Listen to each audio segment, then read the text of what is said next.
Baik, selamat siang. Perkenalkan, nama saya Putra Judi Galasi dengan nomor induk mahasiswa 2403010149. Di sini saya bersama Bung Febri yang akan memaparkan paper saya yang dengan judul utama Logical Fallacy atau kesesatan dalam berpikir. Jadi sebelum kita masuk ke dalam inti materinya, saya ingin bertanya dulu secara langsung kepada Bung Febri, kira-kira ketika mendengar logical fallacy atau kesesatan berpikir, apa kira-kira yang diketahui Bung Febri tentang kesesatan berpikir? Ya, baik, terima kasih. Mungkin yang secara garis besar kita bisa mendengar kesesatan berpikir. Mungkin menurut saya kesesatan berpikir ini adalah seseorang yang berpikir secara pokoknya berpikir mengenai hal-hal yang positif. Mungkin menurut saya yang saya hanya untuk mengoreksi kesesatan berpikir. Kesesatan berpikir merupakan proses penalaran yang tidak logis sehingga dia menimbulkan kesalahpahaman dan kemudian dia menghasilkan suatu argumen yang tidak rasional. Secara sederhana, kesesatan berpikir merupakan proses berpikir yang tidak melibatkan pertimbangan atau dia berpikir secara lurus-lurus saja tanpa memperhatikan bahwa pemikirannya itu tidak berdasarkan pada bukti-bukti ilmiah. Ya, jadi di sini saya akan menjelaskan tentang logical fallacy ini, di mana menurut John Locke sendiri mengklasifikasi logical fallacy ini menjadi 3 bagian, atau dia mengklasifikasi penyebab logical fallacy atau penyebab kesalahan berpikir itu. Jadi ada 3. Yang pertama itu karena orang yang masuk dalam kategori logical fallacy ini, faktor yang pertama itu dia jarang berpikir, atau yang kedua itu dia cenderung berpikir sama seperti orang-orang lain, atau dia berpikir atau melakukan kegiatan itu berdasarkan pemikiran orang lain, bukan hasil pemikiran dia sendiri. Jadi adalah pengaruh dari luar sehingga dia melakukan aktivitasnya tanpa memikirkan secara rasional gitu.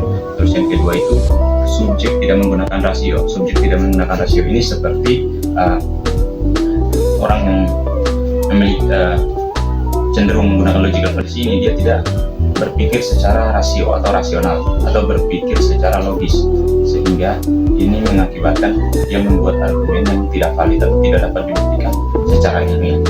Terus yang ketiga itu, kalau tidak salah, ada terpaku hanya pada satu sudut pandang saja. Itu artinya orang yang memiliki kecenderungan untuk menggunakan logical fallacy ini, dia hanya terpaku pada satu sudut pandang saja, sehingga argumen yang dihasilkan hanya berasal dari satu sudut pandang saja tanpa memperhatikan sudut pandang yang lain.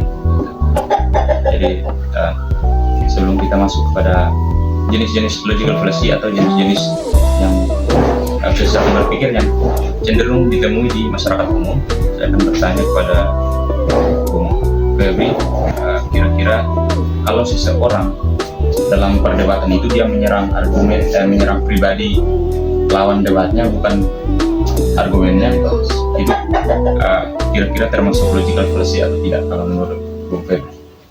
Menurut saya sih itu termasuk kesesatan berpikir, karena dia tidak berfokus pada argumen yang sebentar dibahas, tapi dia malah menyerang pribadi seorang. Berarti itu dia sudah keluar dari ranah apa yang dibahas.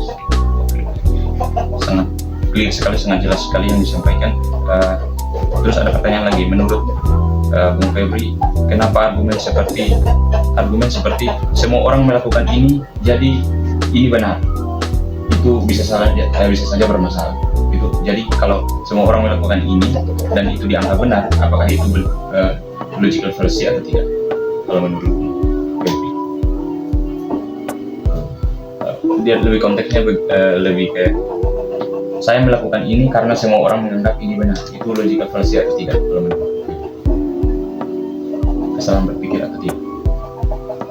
Saya mungkin berpendapat saya mungkin kesesatan berpikir itu, karena dia melakukan melihat dari banyak orang yang melakukannya tanpa melihat sumber-sumber yang mengatakan apakah itu benar atau tidak. Clear sekali, sangat jelas sekali seperti yang disampaikan bahwa memang jenis-jenis termasuk dalam jenis-jenis logical fallacy. Jadi di sini saya mengangkat dua tema utama tentang logical fallacy. Di dalamnya itu ada logical fallacy formal dan juga logical fallacy informal. Jadi logical fallacy formal ini dia kesesatan berpikir yang terdapat pada struktur penyampaian, struktur pengkajian. Premis-premisnya itu dia sudah menggunakan premis-premis yang tepat, tapi hasilnya masih saja salah. Itu seperti dia mengatakan bahwa kira-kira rumus umumnya seperti A sama dengan B, A sama dengan B. Jadi kalau A salah, maka B juga salah. Dan itu ada dua, yang rumus formal ini ada dua, yaitu namanya mengonfirmasi konsekuen dan mengingkari attention. Jadi mengonfirmasi konsekuen ini, jika A benar, maka B juga benar. Kalau untuk mengingkari attention itu, jika A salah, maka B juga salah. Ini kenapa disebut dengan logical fallacy, walaupun terdengar secara psikologis ini kayaknya betul, tapi ada kemungkinan ataupun ada kemungkinan ada pembuktian kalau sebenarnya ini adalah pemahaman yang keliru. Misalnya seperti ini, jika seseorang demam berarti suhu tubuhnya naik, panas. Nah itu A sama dengan B. Jadi dia disitu mengatakan jika A sama dengan B, maka B adalah A sama dengan A. Jadi dia mengatakan bahwa jika seseorang panas dan tubuhnya naik, berarti dia sedang demam. Ini adalah terdengar meyakinkan secara psikologis, tapi ternyata salah. Karena apa? Karena ketika seseorang panas tubuhnya naik, itu bukan hanya terjadi karena demam. Ada faktor lain yang menyebabkan hal itu terjadi. Tetapi kita harus cari tahu faktor, bukan demam. Misalnya itu dia sedang berada di luar sehingga lingkungan yang panas dan tubuhnya naik, itu bukan berarti dia sedang demam. Tapi memang kondisi tubuhnya di lingkungan terdapat di lingkungan yang panas sehingga menyebabkan dia suhu tubuhnya naik. Afirmasi konsekuen. Tapi kemudian kita masuk ke mengingkari attention. Mengingkari attention ini kurang lebih sama seperti mengonfirmasi konsekuen, tapi dia bentuknya negatif. Jadi kalau dia bilang A sama dengan B, jika A salah maka B juga salah. Itu artinya ketika seorang sakit lalu tubuhnya panas, lalu ketika seorang tubuhnya tidak panas, seseorang tidak sakit berarti tubuhnya tidak panas. Itu kan suatu yang salah juga. Karena ketika walaupun dia suhu tubuhnya panas, tapi belum tentu dia sakit ya. Karena seperti yang dijelaskan tadi bahwa dia sedang berada di lingkungan yang panas. Nah itu dalam aspek formal. Kemudian kita masuk ke aspek yang cukup panjang, yaitu aspek informal. Jadi aspek informal ini dia lebih bukan kepada struktur yang digunakan untuk mengumpulkan argumen, tapi dia masuk ke dalam penggunaan bahasa, kesesatan dalam penggunaan bahasa, kesesatan dalam berperilaku juga gitu. Jadi ya di sini ada banyak sekali. Salah satunya sebelum kita masuk, saya ingin bertanya lagi kepada Bung Febri. Menurut Bung Febri, kalau sudah tadi saya sudah bertanya tentang menyerang pribadi.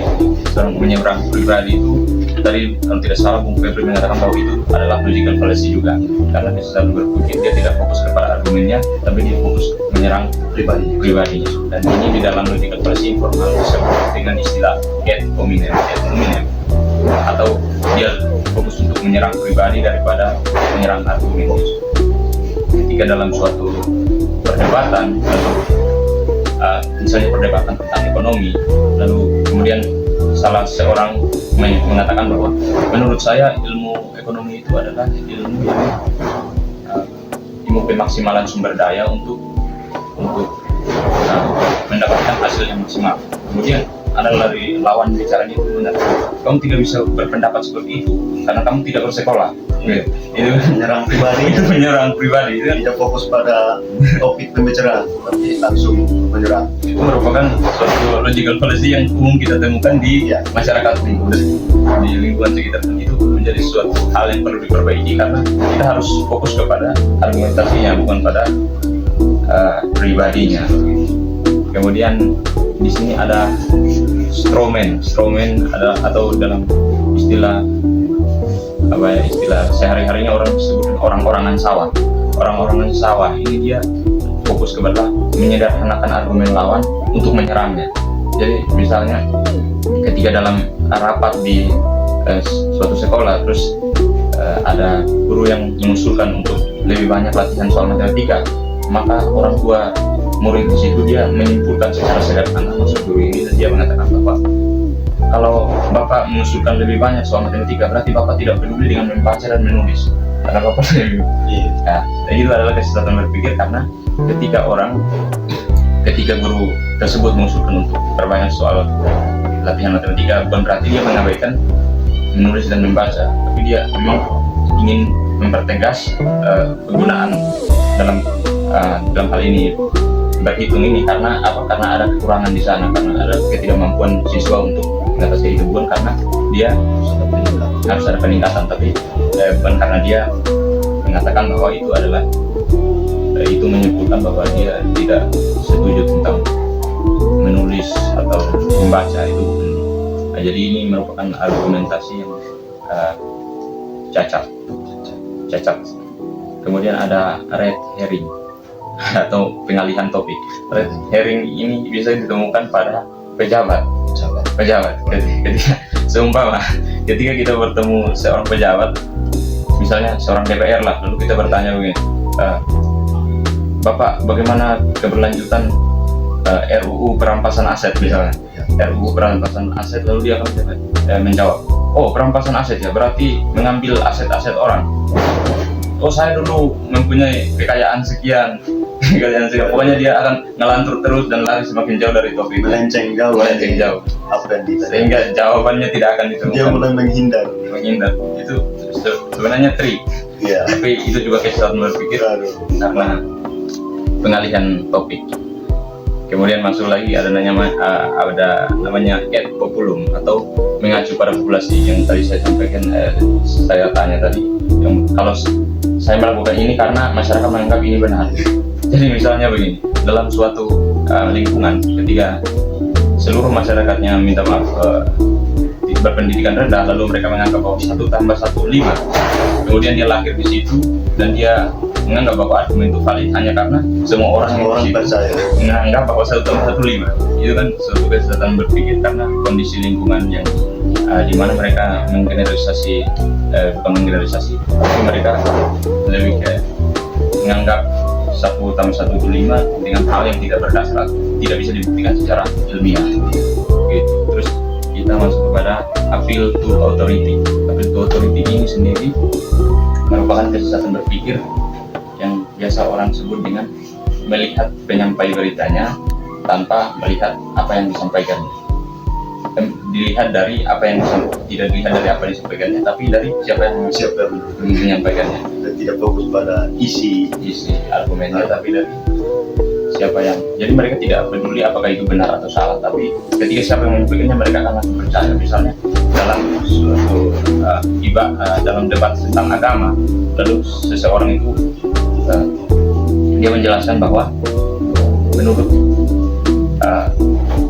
pendeta saya, misalnya pendeta saya, Tuhan itu ada 5. Tuhan saya begitu ada 5. Terus lawan debatnya bilang, kenapa Anda bisa berbicara seperti itu? Lalu dia memberikan alasan, ya karena dia pendeta. Itu adalah kesesatan berpikir appeal to authority yang menjelaskan bahwa dia cenderung percaya argumennya itu berdasarkan siapa yang menyampaikannya, bukan apa isi argumennya, dan dia tidak mengkaji lebih jauh apa isi argumennya, tapi dia fokus pada siapa yang menyampaikan argumen tadi. Itu kesesatan berpikir. Kemudian ada appeal to ignorance. Appeal to ignorance ini agak lebih berbahaya. Kenapa lebih berbahaya? Karena dia mengacu pada ketidaktahuan. Jadi dia beranggapan bahwa ketidaktahuan melahirkan pengetahuan. Ya, itu terlalu abstrak. Saya jelaskan begini. Misalnya dia percaya bahwa ketika dia membuat statement seperti ini, ketika tidak ada orang yang bisa membuktikan kalau hantu itu tidak ada, berarti hantu itu ada. Logika sesat. Kalau hantu itu tidak bisa dibuktikan kalau dia tidak ada, berarti hantu itu ada. Itu adalah salah satu kesesatan berpikir logical fallacy dari appeal to ignorance atau mengacu pada ketidaktahuan. Terus ada argumen et baculum. Ini juga kadang ditemukan dalam proses debat, terutama oleh teman-teman kita yang kekurangan pengetahuan misalnya. Dalam hal ini dia akan lebih ke arah mengancam daripada mempertahankan argumen. Kita buat definisi sederhananya, bukan contoh sederhananya. Ketika ada perdebatan misalnya 1 tambah 1 itu 2, terus dia mengatakan tidak, 1 tambah 1 itu 3. Lalu kita bertanya, apa alasan Anda menyampaikan bahwa 1 tambah 1 itu 3? Lalu dia akan mengatakan, kalau kamu tidak percaya sama saya, nanti kamu akan lihat. Jadi dia tidak membuktikan apa yang dikatakan, tapi dia mengancam. Kalau Anda tidak percaya, argumennya tidak lagi menyerang. itu akan menyerang psikologis. Kalau Anda tidak percaya, nanti Anda akan merasakan akibatnya, atau Anda akan tahu rasa dan Anda akan menerima akibatnya. Bukan jawabannya valid. Jawaban yang diinginkan semua orang itu lebih ke ancaman. Kemudian ada masuk dalam kesalahan praduga, dalam hal ini namanya adalah hasti generalisasi. Hasti generalisasi atau generalisasi hasti. Jadi ini dia menggeneralisasi semua berdasarkan sampel yang terlalu kecil. Misalnya ada contoh seperti tadi saya bertemu 2 orang kaya yang pelit. Berarti semua orang kaya pelit. Dia mengatakan bahwa dia bertemu 2 orang kaya pelit, sehingga dia berkomunikasi bahwa orang kaya itu pelit. Semua orang kaya itu pelit nih, kita masuk seperti itu. Ini adalah kesalahan berpikir karena pertama pasti tidak semua orang kaya itu pelit. Dia hanya bertemu dengan sampel yang terlalu kecil, maksudnya hanya 2 orang dari sekian juta orang yang ada di bumi. Lalu dia menyebutkan bahwa semua orang kaya itu adalah orang yang pelit. Itu kan suatu hal yang sesat sekali. Terus kemudian kita akan masuk kepada logical fallacy selanjutnya, itu dinamakan post hoc. Jadi post hoc ini dia menganggap bahwa kejadian lain terjadi hanya karena suatu kejadian terjadi karena disebabkan oleh kejadian yang sebelahnya hanya karena dia berurutan. Itu seperti ini contohnya. Ini sering kita temukan di masyarakat umum. Misalnya ketika ada penebangan pohon di tebang siang hari, lalu sorenya ada orang yang meninggal, maka dia akan mengatakan bahwa orang yang meninggal ini disebabkan oleh penebangan pohon. Atau misalnya dia sering menonton tim kesayangannya tapi kalah, tapi semenjak dia menggunakan pakaian berbaju biru atau pakaian berwarna merah, terus lawannya pokoknya tim bola favoritnya itu menang terus. Jadi dia menyimpulkan bahwa ketika dia menggunakan baju ini maka tim saya menang terus. Padahal itu hanya sebuah kebetulan dan terjadi secara berurutan saja. Itu merupakan kesesatan berpikir yang disebut dengan post hoc. Kemudian ada masuk ke dalam kesesatan berpikir di informal yang terakhir, yaitu false dilemma atau dikenal false dilemma atau dilema palsu, atau orang umum disebutnya dengan istilah black or white, hitam atau putih. Ya, ini adalah suatu logical fallacy di mana dia memberikan batasan hanya pada 2 pilihan atau pilihan-pilihan yang terbatas saja. Misalnya dia memberikan argumen, contohnya dalam pemilu misalnya, ketika ada 2 paslon, lalu dia bertanya kepada Anda misalnya, paslon nomor berapa yang Anda pilih? Terus Anda menjawab, saya memilih paslon nomor 2. Lalu dia dengan cepat menyimpulkan bahwa kalau Anda memilih paslon nomor 2 berarti Anda membenci paslon nomor 1. Terus langsung mengatakan bahwa jika Anda memilih paslon nomor 2 maka Anda membenci paslon nomor 1. Dengan kecacatan logika, karena kita memilih paslon nomor 2 bukan berarti kita membenci paslon nomor 1, tapi karena lebih cocok saja untuk kita lebih cenderung memilih paslon yang lebih cocok pada kita.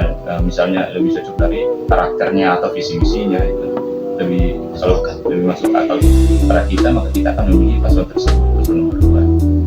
Jadi itu kira-kira beberapa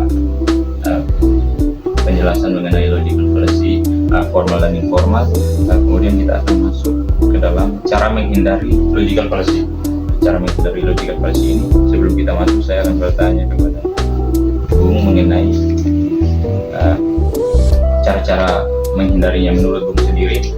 Kira-kira apa cara yang bisa kita buat untuk kita tahu bahwa kita sedang membuat kesalahan logika, supaya kita tahu bahwa kita sedang menggunakan logika, kita sedang sedang menggunakan kesesatan dalam berpikir kita. Kira-kira apa yang bisa mendeteksi itu?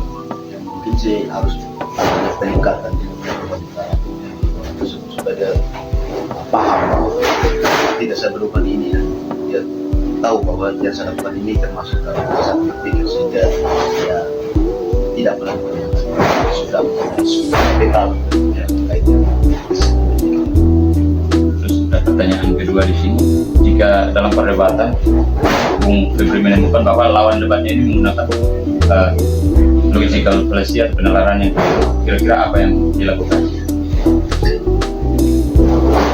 Mungkin bukan penalaran bisa berpikir tadi. Mungkin menurut saya menyalahkan dia, saya dan saudara sampai dalam seperti itu, sehingga menggunakan komunitas yang menggunakan argumen yang mengarah pada kesesatan berpikir. Dalam pertanyaan juga, kira-kira menurut Bung Febri ini penting atau tidak mempelajari logical fallacy? Menurut saya sangat penting. Ini sebuah pembentukan karakter dalam bidang seseorang. Sehingga seseorang itu jangan sesat dalam berpikir. Dia harus berpikir secara akal sehat. Jadi seperti yang disebutkan tadi bahwa cara untuk menghindari logical fallacy itu di sini ada beberapa, ya. Yang pertama berpikir kritis dan juga teliti.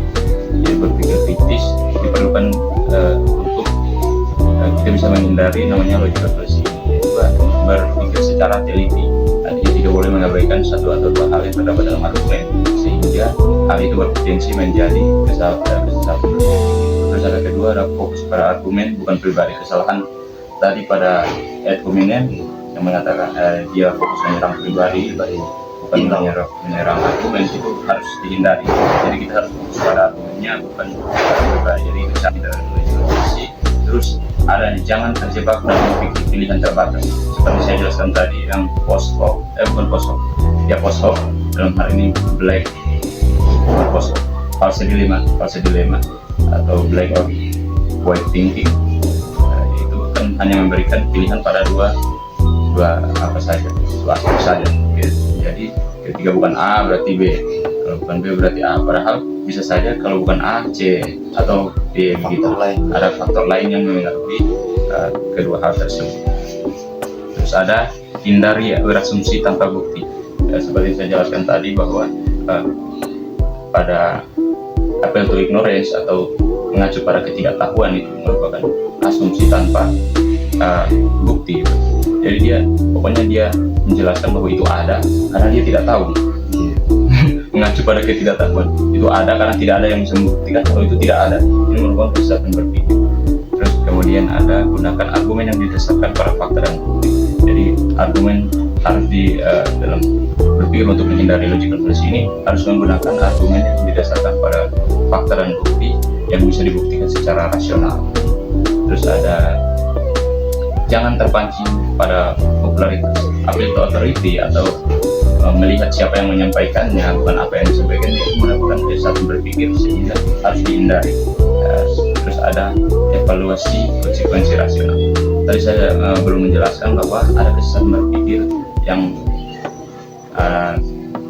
dia melebih-lebihkan konsekuensi dari suatu tindakan. Misalnya kita bisa temukan di masyarakat umum yang dia mengatakan bahwa kalau kamu malas suatu hari kamu akan membunuh orang. Waduh. Kalau kamu malas suatu hari kamu akan membunuh orang. Itu didasarkan pada pemikiran bahwa ketika kita malas, lalu kita miskin, lalu kita tidak mempunyai harta, maka kita akan merampok dan membunuh orang. Nah, ini merupakan konsekuensi yang terlalu panjang. Padahal jika kita malas, lalu kita mengetahui kalau kita malas, lalu ada kemungkinan kan kita untuk berubah. Itu merupakan suatu konsekuensi yang dilebih-lebihkan. Jadi, misalnya ada argumen yang mengatakan bahwa kalau kita membiarkan mereka memutar musik keras-keras, suatu hari kita akan membiarkan mereka untuk mengkonsumsi obat-obatan terlarang. Itu konsekuensi yang terlalu besar, terlalu jauh, melenceng jauh. Jadi terus ada periksa sumber dan kredibilitas. Buktikan bahwa setiap argumen itu memiliki sumber yang jelas, kredibilitasnya bisa dipercaya, sehingga dalam argumentasinya tidak menyebabkan yang namanya logical fallacy di dalam. Ya, kemudian kita akan masuk kepada implikasi nyatanya atau akibat dari logical fallacy itu sendiri. Sebelum kita masuk ada pertanyaan lagi. Kira-kira menurut Bung, apa dampak ketika seseorang lebih sering menggunakan logical fallacy dalam debat atau media sosial? Jadi apa yang menurut Bung, apa dampaknya ketika seseorang menggunakan logical fallacy ini dalam debat politik, debat-debat biasa, debat-debat politik, atau dalam debat di media sosial?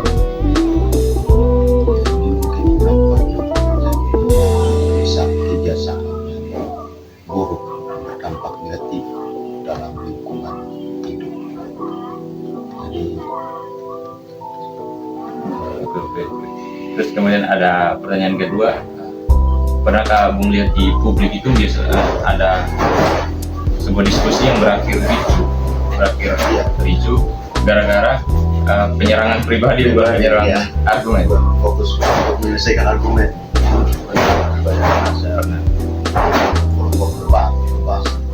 Contohnya pembahasan baru-baru pembahasan ijazah Pak Jokowi sempat ricu gara-gara penyerangan pribadi, bukan fokus pada argumen. Mereka penyerangan sehingga terjadilah sebuah konflik dalam debat, kacau. Kemudian ada pertanyaan terakhir, kalau kita tidak sadar sedang terjebak dalam fallacy, kira-kira apa akibatnya dalam pengambilan keputusan? Jadi kalau Bung dalam pengambilan keputusan ini menggunakan logical fallacy, kira-kira akibatnya apa untuk pengambilan keputusan? Mungkin akibatnya dalam berbangsa dan bernegara itu akibatnya akan merugikan masyarakatnya. Ya, itu kalau dalam konteks pembuat kebijakan misalnya, dalam konteks kebijakan dalam kepala negara, dalam kebijakan tentu saja akan merugikan. Betul. Jadi di sini kita masuk ke pembahasan yang terakhir, yaitu implikasi nyata dari logical fallacy itu sendiri. Yang pertama itu manipulasi dan penyebaran kebohongan. Jadi diambil dari bahasa dasarnya, fallacy itu dalam bahasa Yunani itu artinya falasia yang artinya menipu. Jadi logical fallacy adalah pikiran yang menipu. Dia bisa menipu diri sendiri maupun menipu orang lain. Jadi implikasi utamanya itu adalah manipulasi dan penyebaran kebohongan. Kadang logical fallacy ini juga digunakan untuk mengendalikan orang lain, menipunya untuk melakukan suatu hal yang di luar konteks. Kemudian kita masuk pada dampak yang kedua, yaitu pengambilan keputusan yang buruk. Yaitu implikasi nyata logical fallacy dalam pengambilan keputusan yang buruk seperti yang tadi dijelaskan, bahwa ketika seorang politisi mengambil keputusan yang buruk, maka itu akan mengambil keputusan menggunakan logical fallacy, maka itu akan berakibat buruk pada kebijakannya maupun pelaksanaan kebijakannya. Keseluruhan kebijakan ini akan terpengaruh karena penggunaan logical fallacy dalam pengambilan keputusan. Kemudian kita masuk kepada polarisasi dalam diskusi secara sosial politik. Jadi polarisasi ini maksudnya konflik yang terjadi karena penyerangan argumenter. Penyerangan argumenter akan membuat orang lain tersinggung, sehingga mereka akan lebih cenderung menggunakan emosi, entah itu emosi yang diluapkan secara verbal ataupun dengan cara fisik. Jadi mungkin emosi secara verbal, misalnya mereka memaki, konflik secara memaki, ataupun secara fisik itu berkelahi atau kekerasan fisik lain. Kemudian kita masuk kepada menyebabkan stereotip dan prasangka. Itu seperti yang tadi dijelaskan bahwa hasty generalization atau menggeneralisasi semua orang ini dari sampel yang kecil. Jadi itu akan seperti tadi contohnya, saya bertemu dua orang yang kaya tapi mereka pelit. Jadi semua orang kaya pelit. Jadi ini akan menyebabkan stereotip atau prasangka dari masyarakat luas mengenai orang-orang yang di generalisasi ini. Jadi mereka akan terkena dampak sosial, entah itu dalam hal ini anggapan dari masyarakat luas bahwa setiap orang kaya itu adalah orang yang pelit. Kemudian kita masuk ke dalam diskusi tidak produktif, falsi dilema, dan juga slippery slope atau membatasi pilihan dan juga melebihkan konsekuensi. Jadi ini akan membuat diskusi menjadi tidak kondusif karena tidak efektif, karena di dalam diskusi itu ada yang membatasi argumen mereka antara cuma satu atau dua, atau mungkin melebih-lebihkan apa yang mereka sampaikan dengan konsekuensi yang tidak seharusnya dibahas, begitu, konsekuensi yang terlalu jauh dari aturan, melenceng jauh dari apa yang dilakukan dalam argumentasi tersebut. Terus yang terakhir ada menyaburkan kebenaran, appeal to authority, atau mengacu pada orang yang menyampaikan informasi bukan informasinya, atau dia mempercayai suatu argumen hanya karena disampaikan oleh orang yang memiliki popularitas atau keahlian di dalam bidang tersebut. Ini akan membuat akan meleburkan kebenaran. Karena apa? Karena kita tidak lagi fokus pada apa yang disampaikan, tapi kepada siapa yang menyampaikannya.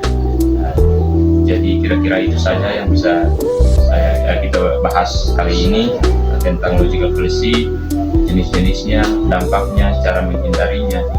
Nah, itu semuanya kita jelaskan di sini, dan terima kasih untuk Febri karena sudah meluangkan waktu.